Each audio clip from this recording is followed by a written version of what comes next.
Jangan lupa untuk subscribe YouTube channel Metro TV News dan nyalakan notifikasinya.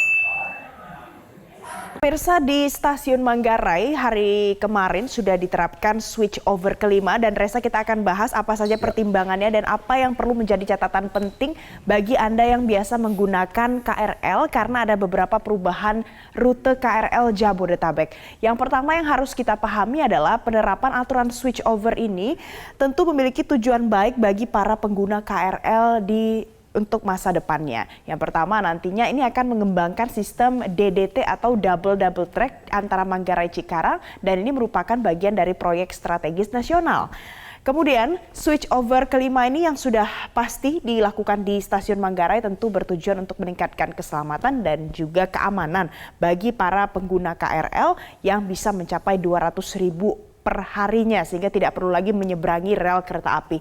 Jadi dipastikan dari sisi keamanannya. Selanjutnya pemirsa, dari apa yang sudah dilakukan ini saya kutip pernyataan yang disampaikan oleh Anne Purba, VP Corporate Secretary KAI Komuter, yang menyatakan bahwa penyesuaian dari grafik perjalanan kereta api KRL ini dilakukan karena Dirjen Perkeretaapian sedang menyelesaikan pembangunan stasiun Manggarai dan ini merupakan bagian dari switch over atau peralihan sistem persinyalan kelima yang dilakukan di stasiun Manggarai. Jadi ini tentunya nantinya akan berdampak pada beberapa rute perjalanan KRL mulai dari Jakarta Cikarang dan juga sebaliknya, Jakarta Bekasi dan sebaliknya, kemudian Depok Nambo ke arah Sudirman dan juga sebaliknya. Oleh karena itu, bagi Anda yang menggunakan KRL perlu sekali untuk melihat bagaimana rute perjalanan terbaru. Kita lihat bersama dari peta yang bisa Anda akses di media sosial dan juga di website resmi dari PT KCI. Kalau kita lihat di sini yang harus kita pahami adalah ini merupakan rute KRL terbaru Jabodetabek.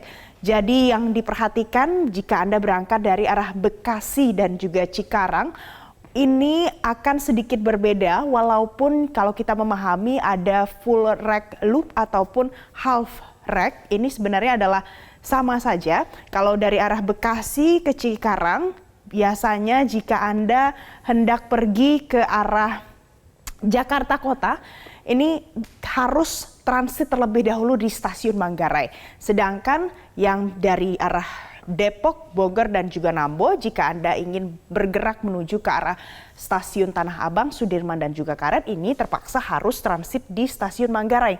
Sedangkan sisanya pemirsa masih sama dengan memperhatikan rute KRL Jabodetabek ini, tentu perjalanan bisa lebih mudah dan juga tidak salah ketika turun ataupun transit di stasiun-stasiun yang Anda datangi. Selanjutnya kita lihat dari switch over kelima ini tentu ada dampak positifnya pemirsa. Nantinya pengguna KRL tidak harus menyeberang lagi jalur rel kereta api atau tidak ada passenger crossing. Nah, tapi ini tentu harus menantikan sistem dari switch over 5 ini selesai untuk dilakukan. Kemudian Stasiun Manggarai akan menjadi stasiun sentral dan juga pengaturan tata letak baru jalur di Stasiun Manggarai nantinya sudah bisa diakses oleh para pengguna KRL.